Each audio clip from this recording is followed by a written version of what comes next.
SuperTalk Mississippi media production. Jack Hoffman with Tico's Steakhouse. My dad started our legacy in Ridgeland in 1989, and I'm proud to continue it in Oxford. If you're craving a great steak, a warm atmosphere, or a strong pour, we've got your table ready. 2 locations, 1 legacy, Ridgeland and Oxford. Come taste the tradition at Tico's Steakhouse.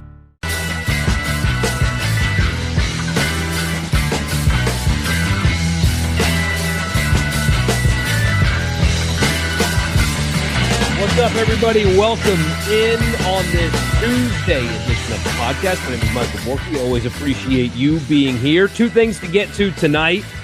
We will start with baseball. Their run in Hoover was more of a quick walk around the block. It was over before 2 o'clock on Tuesday, but Ole Miss gets eliminated. Did it change anything about their postseason? Probably not, but there's been a lot of reaction to what happened today in Hoover. And then the anonymous SEC coaches thing came out from Athlon. They do it every year. And they had some, I think, in terms of the anonymous SEC coaches, some of these are super bland.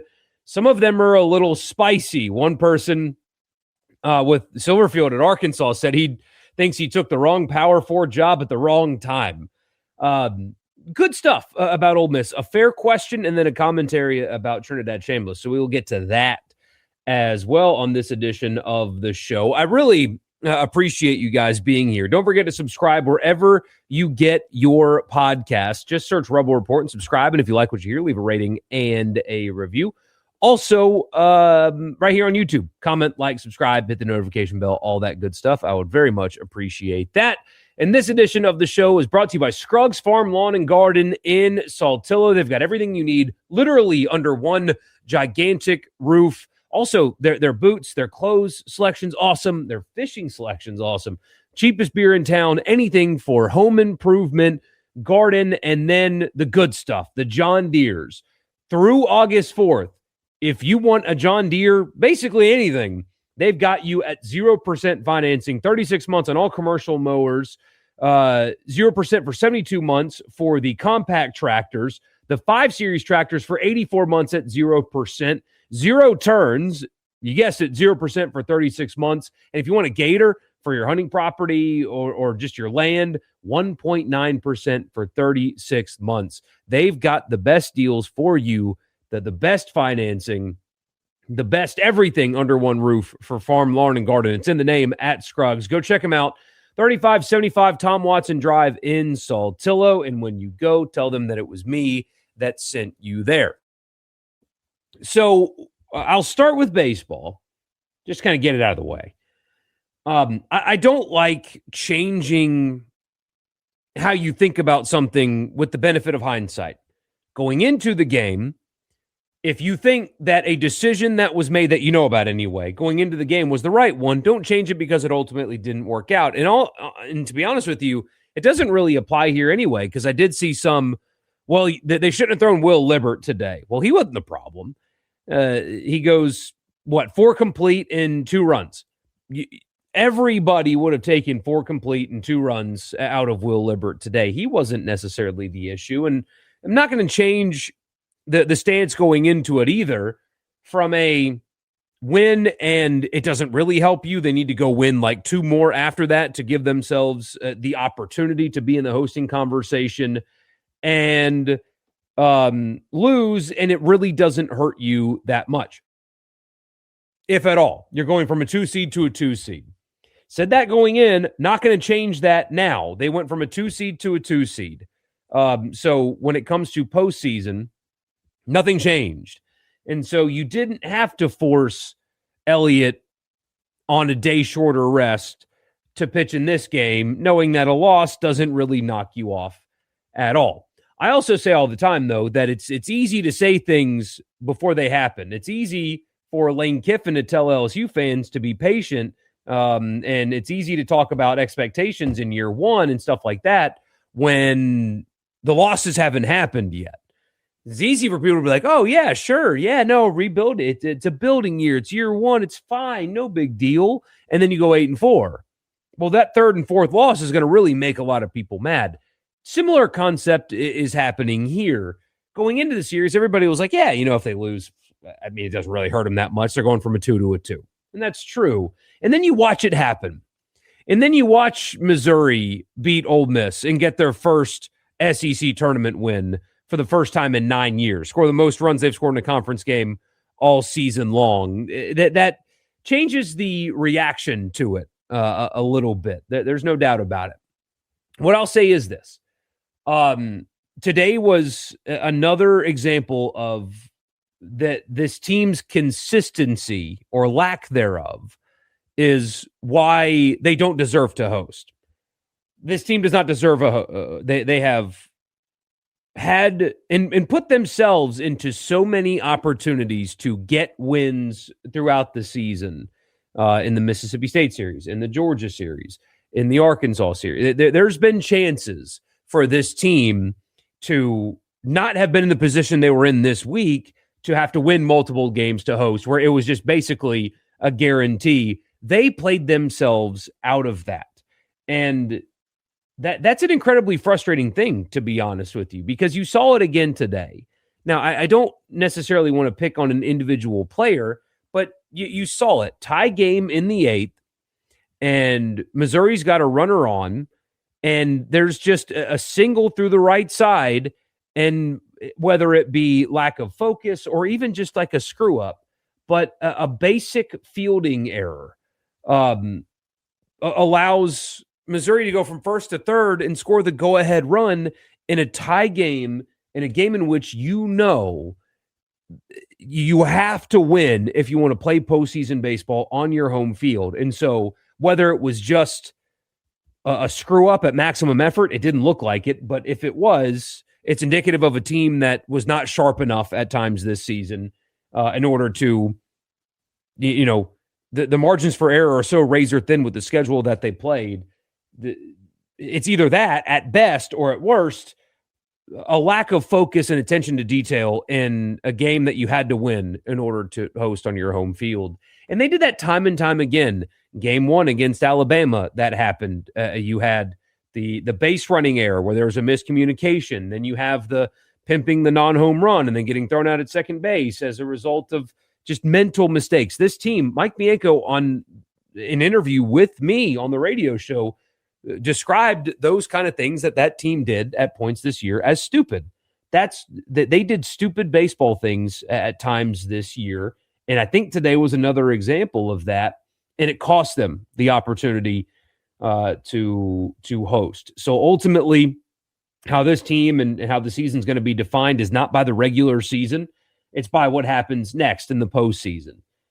Can they get out of a regional? Can they make some noise? They certainly have the pitching that can do it.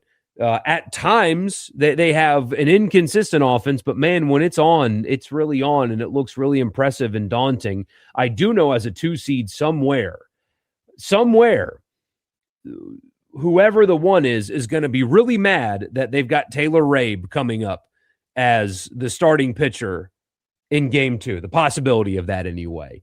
I wouldn't love to see that. So the season's not over. That they still can go with the right draw, and if they just stop shooting themselves in the foot, they can go win a regional. This team is talented enough to do that. It is frustrating, though, to sit back and see this team all season. They had opportunities to be better than they were. They didn't reach their ceiling, and maybe it all evened out, right? Because without a Judd Utermark home run in Gainesville, when they didn't score for what? Was it 16 consecutive innings? I don't remember that far back, but without that, then who knows what kind of conversation we're having right now. So they've gotten, maybe it has balanced out. Maybe it's gotten even, but this team didn't reach their ceiling, and a lot of it was self-inflicted. And Missouri is just awful. And so it's easy to say going into it, loss doesn't hurt you until you see them lose to Missouri. And so I understand the reaction that it got today. It's just not over yet. And this team is certainly capable of making some noise. I'm not confident in saying that they're going to go do that. They're just not consistent enough. And in their own coach's words, they do stupid things at times, not a great fielding team, They strike out way too much. What was their strikeout number today? Hold on. 14 strikeouts for Ole Miss's hitters today, and just not a pretty sight. Is it the end of the world? No. Is one game in Hoover going to define a season? Absolutely not. Are they capable of making some noise next week? They certainly are. But today was ugly, and at times it's been really ugly for this team. And that's okay to say, too. Regardless of what their NIL situation is, which it's not the best in the conference, but it's certainly not the worst. And they did not get maximized this season. And that's a frustrating thing because they have the potential to be much better. We'll see if they can actually pull that off and become that. Again, we'll see. Podcast is brought to you in part by Logan Smith Shelter Insurance. Anywhere in Mississippi, if you need auto, home, life, or insurance for your business, give Logan Smith and his team a call at 601-823-3500. 601-823-3500. Even if you have insurance, it's worth a 5-minute phone call, right? What's it going to hurt? Probably nothing at all. And you'll get good service. You'll probably get a quote that you're going to love as well. So check him out, Logan Smith, Shelter Insurance, 601-823-3500, and tell him that it was me that sent you there. All right. I'll actually read some of your comments first and then get to football. How about that? Because all of them are about baseball. So we'll transition that way. Saw you out there pitching for Missouri today. Yeah, somebody, a member of our radio audience texted that picture in. And I mean, that guy kind of does look like me. What's funny is that losing either today or tomorrow was going to make everyone mad regardless, but today was bad. They just played terrible, mainly in the pen. Libert was actually their best guy. Yeah, and, sometimes that does happen, right? I didn't expect Robertson and Waters to be what they were today, so that certainly did not help. But, the offense did show up. They had a good day at the plate, and it didn't matter because you gave up 10 runs to Missouri. And that's tough, man. It's an ugly watch when it's an opponent that's as bad as that one is. And it's not just one game. That's another thing. It's just one game. No, it's not. It's the things that have plagued this team all season long. Frankly, it's what got them eliminated from the postseason last season. And for the 2 years following the national championship, they were among the worst fielding teams in the SEC. At the bottom in each of the 2 years following the national championship. So this is a multi-year problem. Not just they're not sharp enough. They're not sharp enough right now, and we'll see if they can overcome that. But season's not over, and you can't grade it out fully yet. But for the regular season SEC tournament, I'm thinking around a B-. Is that fair? I think they slightly underachieved not hosting. I mean, you can be C+, maybe B-, C+. I mean, they weren't bad, frustrating, but not bad. We're in the hosting conversation until the very end of the season. But then there's the 2 big missed evaluations those hurt. And then the stuff, the blowing opportunities. This team ceiling is higher than where they reached. Man, that happens. That's a lot of teams out there. And again, there's a lot of games where Ole Miss came away thinking that they stole one. So maybe the scale's completely balanced out. But somewhere around there, I think is fine.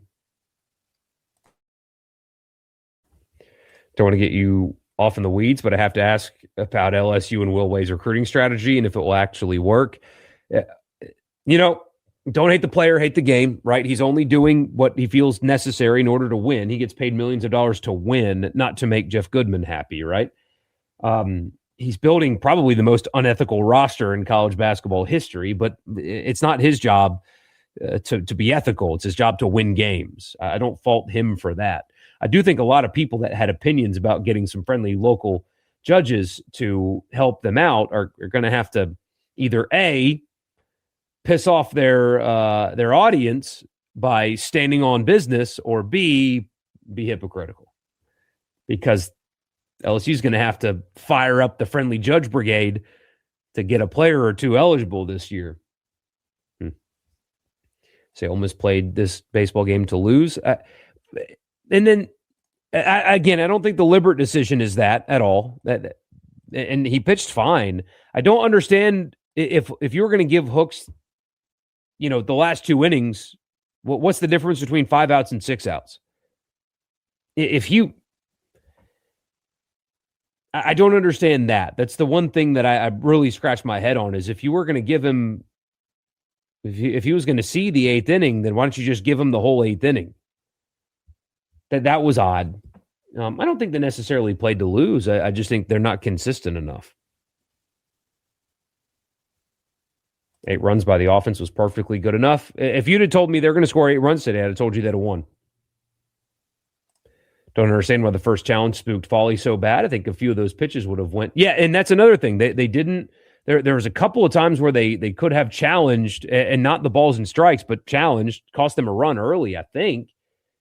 And then, it's almost like Foley getting the first one wrong scared him away from trying it again, because there was a few times, especially when you saw the expanded zone that they're forced to use with this, calls were wrong, and Ole Miss should have challenged, especially later in the game when you've got 2 of them left. You got to use them. I mean, you can't trade them in for runs at the end of a game. So, only decision had an issue with was not bringing in Hooks to start the 7th. Yeah. By the way, the ABS system sucks. An almost 4-hour baseball game. Well, it was an almost 4-hour baseball game because there were 18 runs scored in the game. It wasn't ABS. The problem with the ABS was not the function. It functioned beautifully. It was the fact that the NCAA and whatever initiative they're doing with umpiring, they expanded the strike zone outside of what is actually the strike zone. Kudos to Missouri's catcher. He was awesome at understanding what the strike zone was supposed to be. Great feel for that. But there were a handful of pitches today that aren't strikes, and you have highly trained hitters that can identify balls and strikes, and they're getting punished for correctly viewing a ball out of the zone because they expanded the zone beyond the plate and too high into it. That was what was wrong with it. It functioned great. The zone size is preposterous. Think they're going to lose a regional final and Mike will go 2-2. I think I would bet on that right now. As up and down as this team has been, it's better off them being on the road. Swayze would have been too tight if it were at home. I mean, probably would have been an angsty environment. But we got a couple of texts about that on the radio show today that, they're better in road regionals anyway. That's just a made-up thing. They're not better in road regionals than they are at home. It's not close. Their defense in the field continues to be bad at critical times. Absolutely. Just for historical background, they're 1-7 in road regionals and 7-4 in home ones under Bianco. There you go. Love Mike, but if they go 0-2 or 1-2 in a regional, do they get rid of them? I would say no. I could be wrong. I think it's a dollars and cents situation. And quite frankly, the baseball team's going to make money again this year. And so there's still a buyout, and they sold out season tickets, and the program's going to make money again. They're going to sell out season tickets again next year. It's right now, financially, it's hard to justify that decision. And you can criticize getting into a situation where there is still a buyout that is 7 figures when the program makes money. Until the buyout gets really cheap or the program stops making money, maybe I'm wrong. I think this is what you're going to get. Don't think this team can win a regional without starting 2-0. I don't think so either. But I think they can start 2-0 without a doubt. What are the chances State and Southern get national seeds? One of them can get one. I think State's too far gone. They might have to win the SEC, and by then the field's decided. So I think Southern Miss can. I don't know if State actually can or will. In your opinion, they should have hosted, but to meet your kind of expectation, they just need to win a regional 4 years in a row with no super should be unacceptable. Yeah, look, if they get to a super regional, this season is like, yeah, fine. That's fine. A totally acceptable result, to be honest with you. So if they get there, then fine. 4 years in a row without a super regional following the national championship that's tough. Schedule being number one in the SEC gives a little leeway for being harsh on them, but they should have been at least 16-14 at least. What's up? Good to see you. A lot of those balls that got overturned to strikes weren't even close. They were not. Foley, ironically, got it the worst at the plate. He really did. Well, it was 3 of them, right? Or there was at least 2.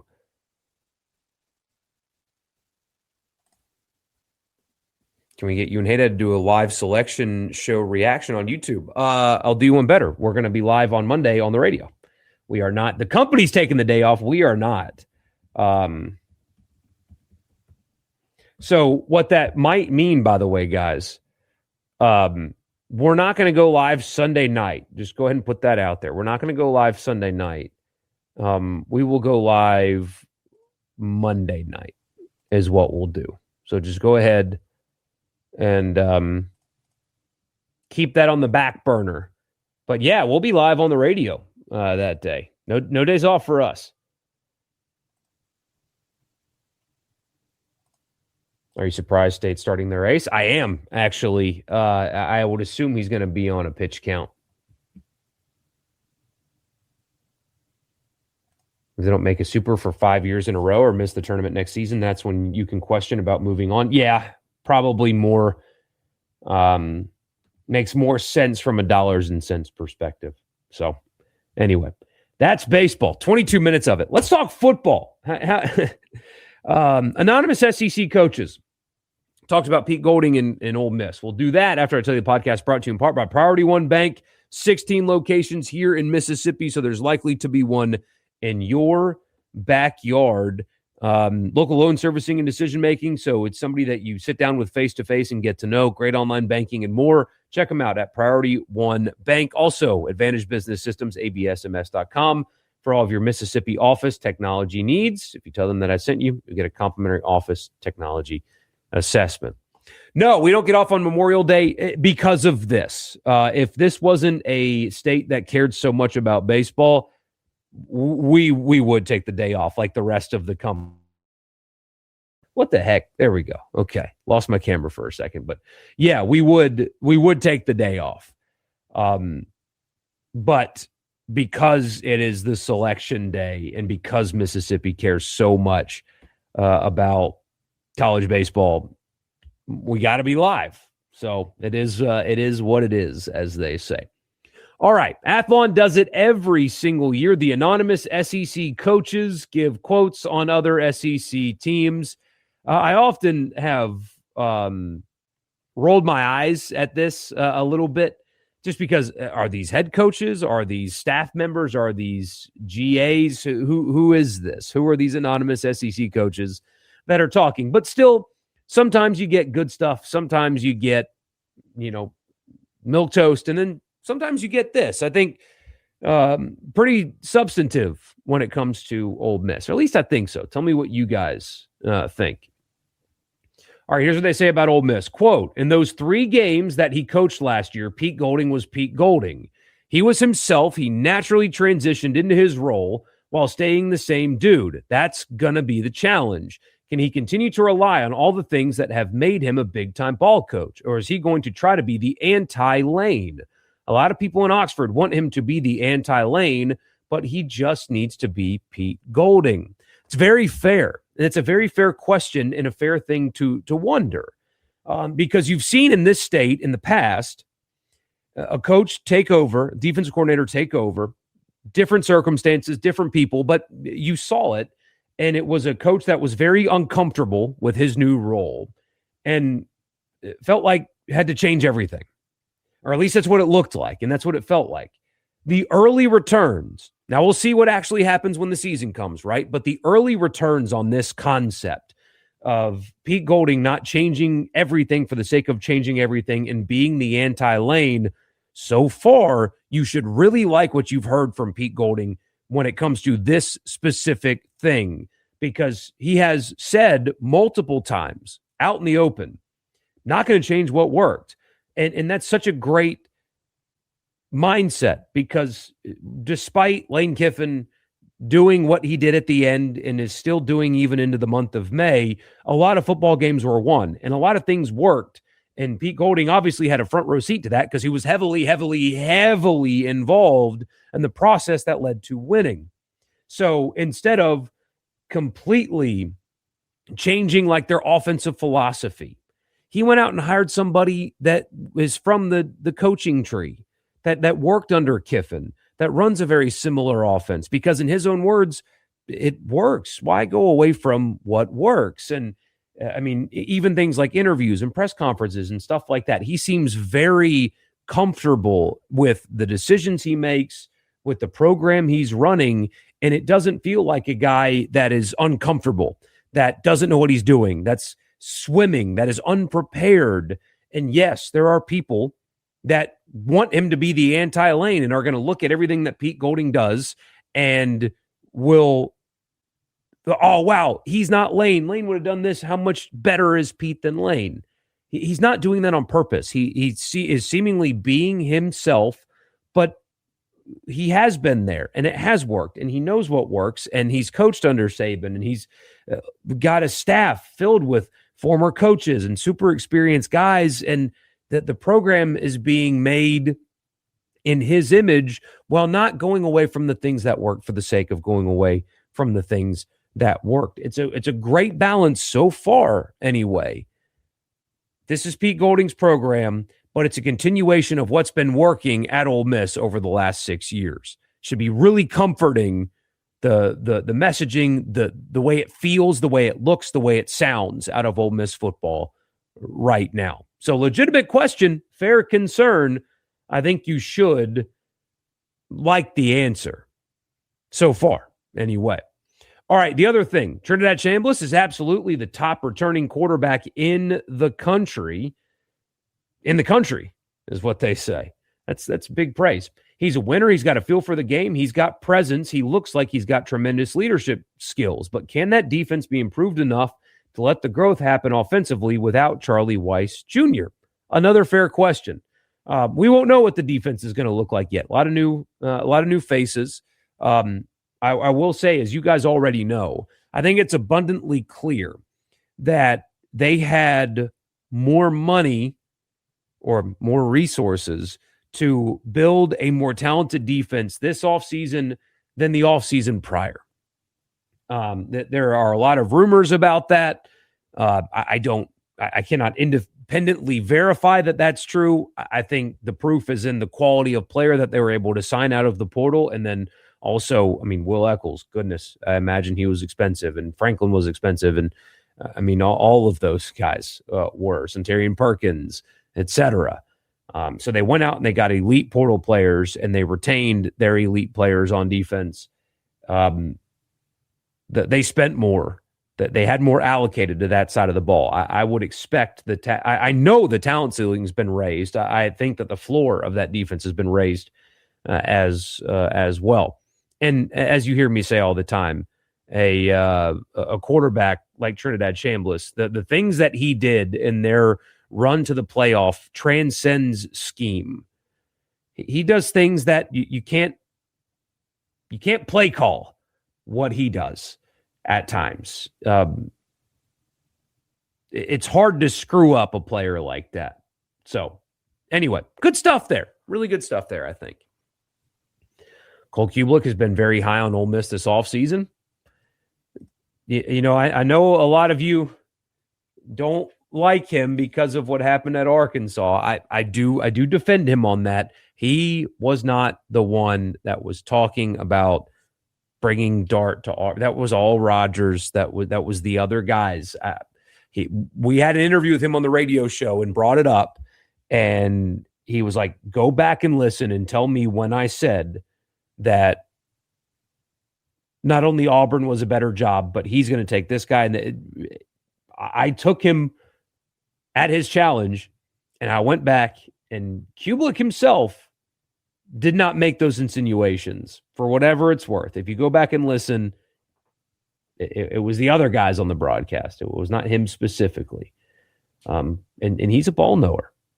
He studies relentlessly. Even if you disagree with some things that he said, in the past or even in the present, he doesn't, I don't think he fluffs,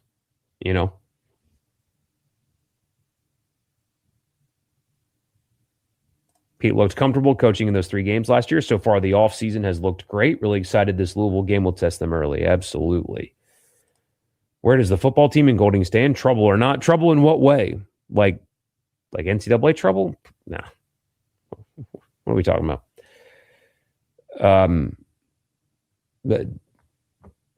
I just, there's not been a single person that has commented on it in any tangible way that should make you believe that something is actually going to happen. But we'll see.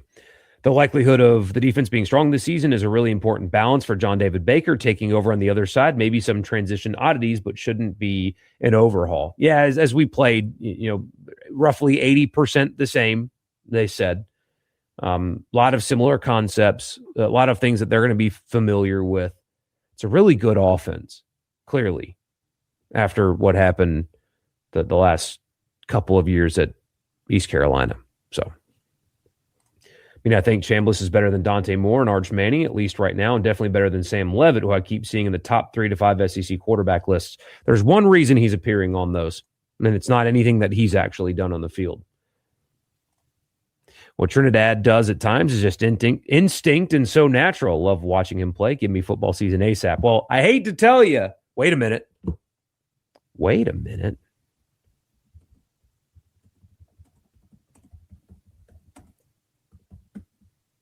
Okay. We are, as of Thursday, 100 days away from week 0. On Thursday, we're 100 days away from week 0. And yeah, you're exactly right. The idea that Charlie and Lane developed Trinidad cracks me up so bad. There's no developing that can happen for a guy that joins your team in the summer. He showed up the way he was. Now, I'm not saying they're not great play callers. I'm not doing that crap. Of course they are. Obviously, they proved it, right? They're great play callers. But Trinidad showed up like that.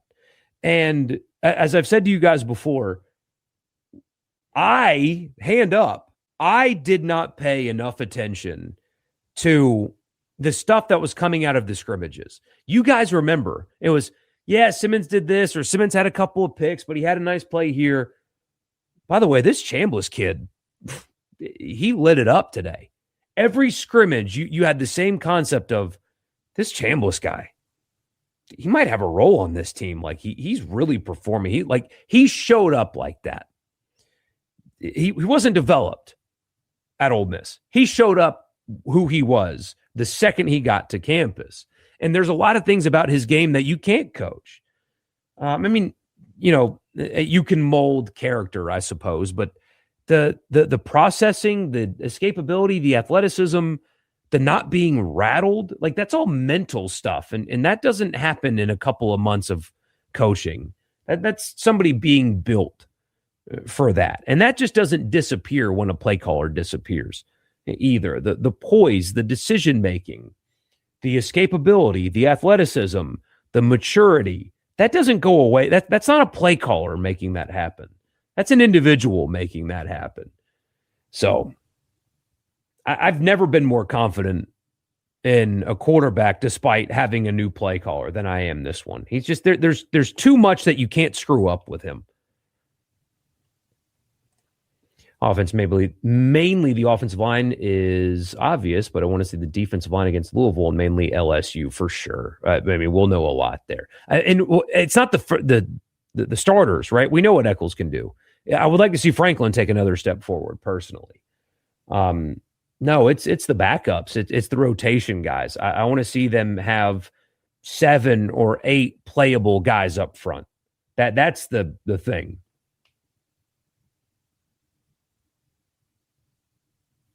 Trinidad took over both games against Georgia and Miami in the second half. The second game, he just ran out of time. Absolutely. Deep ball mainly down the sidelines was something that was way better than expected. Yeah, for sure. And his arm strength is, he didn't have the strongest arm in the world, but man, timing and accuracy. Anyone that thinks that Kiffin or Weiss had as much to do with Trinidad's success as Joe Judge is delusional. And see, maybe I'm crazy. Maybe I'm just being like hot take guy or whatever, but like I wouldn't even say that Joe Judge developed him either. I think he showed up like this. And Joe Judge is a major credit to why he stayed. And he did improve. And his fourth quarter in the Georgia game, he was awful. And then the next week, same spot, was awesome. But I don't I'm not even giving quote unquote credit to Joe Judge for quote unquote developing him. I keep saying this. I'm very repetitive. I'm sorry. It's a big problem of mine. But I think he showed up like that.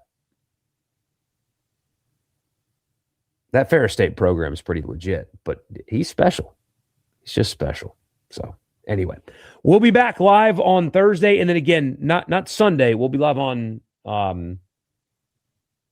Monday night, because that's when the selection day is. So thank you guys. As always, really appreciate you being here. And I will see you on Thursday at 9. See you then. A SuperTalk Mississippi media production.